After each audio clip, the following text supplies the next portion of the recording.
Hi folks, today I thought I would give you a little tour of the second veggie enclosure. Actually it's a fruit tree enclosure that we've added a lot of veggie additions to because space is very precious here and I like to grow things everywhere I possibly can.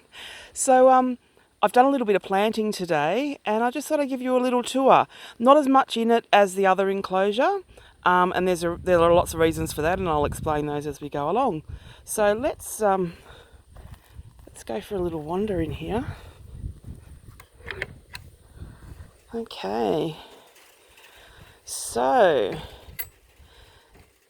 the purpose of this enclosure was originally to put the fruit trees in to protect from birds and other pests, and you'll notice that the enclosure has a fine bird mesh over the top of it, and it also has, you probably see if you can see this, but it also has chicken wire around the outside bottom half, and this is to make sure that wallabies can't sort of break through as well. So I'll show you the fruit trees first. First of all, we've got this nectarine tree, and you'll notice that the leaves are going dark, purpley, reddish, getting ready to drop for autumn. And once they do, the cold weather will actually be really fabulous for the trees. They develop over the winter, and then in the spring hopefully we'll get more leaves and we'll get fruit. We also have a little apricot here, and we have a lemon, and over here we have a peach. I can't wait to be able to pick my own peaches off the tree. It's going to be amazing.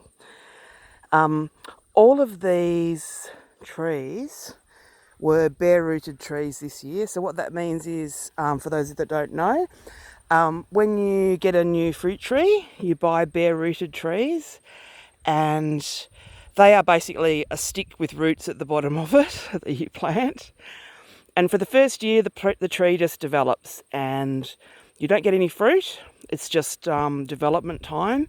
So hopefully next season, or this year I should say, we will get our first fruit, and I'm so excited about that. I'll also show you some other things. So this little bed over here needs a little bit of a weed, but this is being prepared for this year's garlic harvest. I've recently received my pre-ordered planting garlic. I'm trying some new varieties, so I had to sort of buy those from a garlic breeder. Garlic breeder sounds funny. Anyway, yes, it's garlic breeder down here, and so that's where our garlic's going to go. Garlic stays in the ground for about 9 months, so it's a really long process. So they will be by themselves and left to grow, and hopefully we'll get as good a garlic harvest as we did this year, which was amazing. In the middle here is our pumpkin patch, and we have some absolutely beautiful pumpkins at the moment. This was an experiment in growing pumpkin for the first time, and as you can see, it's been really successful. Look at this beauty. This is a massive one. Just beautiful. You'll notice that they're on little bits of wood at the moment. That's because the plant has almost completely died off, and which means we'll harvest them soon. And it's important that they don't get really wet or sit in water so that they don't rot. So a simple solution is I've just put little blocks of wood on them so that they can drain off. And and we'll be bringing those in pretty soon. There's also a few little corn experiments this year as well in this spot. It hasn't been overly successful, but that's been more due, I think, to the weather. We've had a very strange season, and yeah, they started off powering and they really slowed down because we didn't have a lot of warm weather. And we've had a week of warm weather and they're really picking up again. So, but very soon we'll go into the frost season and that'll be kaput. So I'm just crossing my fingers and hoping that we get some to eat some of these babies, these little corn cobs right here. And down here, this is where I originally had some little golden nugget pumpkins, and they're all out now. So I've just planted peas this morning. So along this trellis, green feast peas, my favourite variety. They are very prolific and they're delicious. And often a lot of them don't make it to the kitchen. I eat them as I'm gardening. And we have some pretty colour for the bees as well. The bees have already been on these. I planted these this morning and yeah, I had to basically deal with the bees as I was planting them. So I think that's going to work really well. It's really important that you provide good things for the bees. There's another pumpkin there. Looking good. The pumpkin vines look very sparse.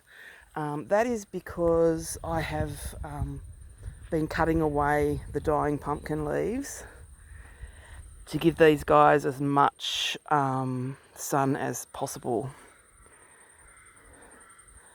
So yeah, originally the vines grew all the way across the enclosure. They basically covered the enclosure. But they look very neat now, which makes me happy. I'm someone that likes neatness, so yeah, that's good. Over this other side,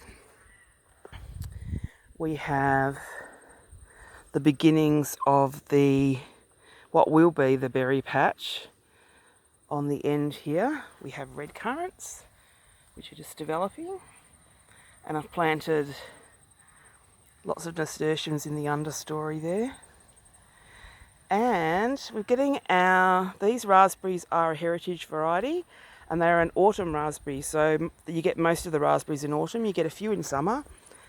But look at these, I'll just show you these babies. They're on the way, almost ready.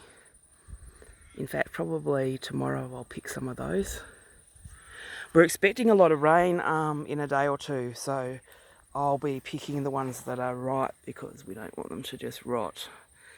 The raspberries don't like to be too wet, so along here we have some little baby leeks, various stages,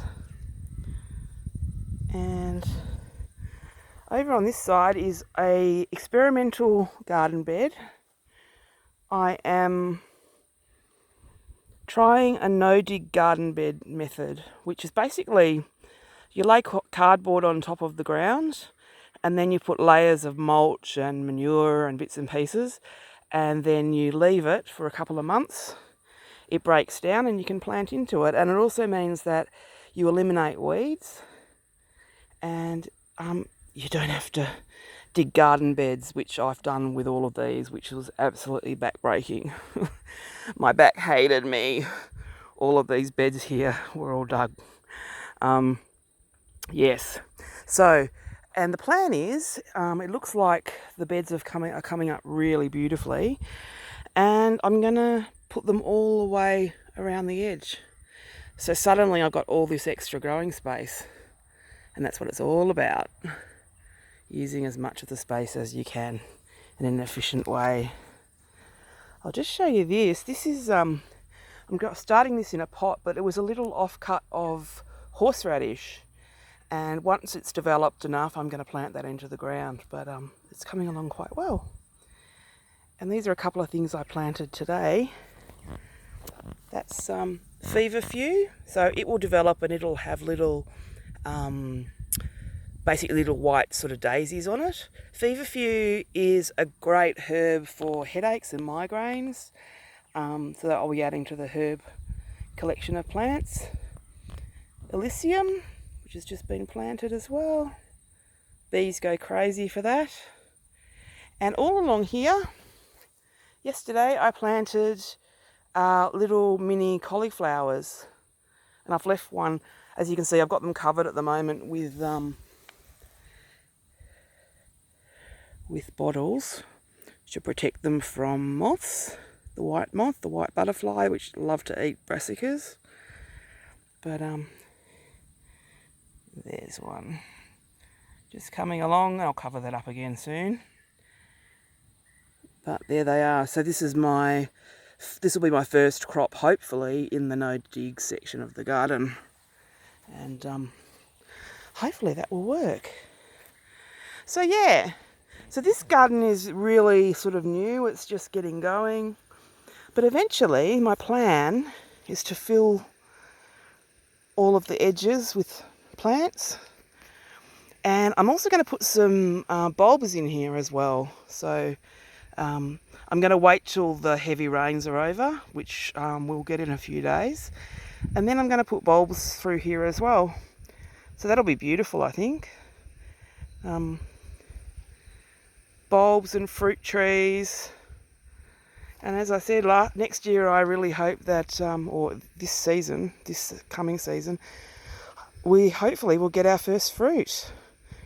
And it's all protected thanks to this mesh netting. So there we go. That's the enclosure. I hope you've enjoyed this little tour. See you next time. Bye.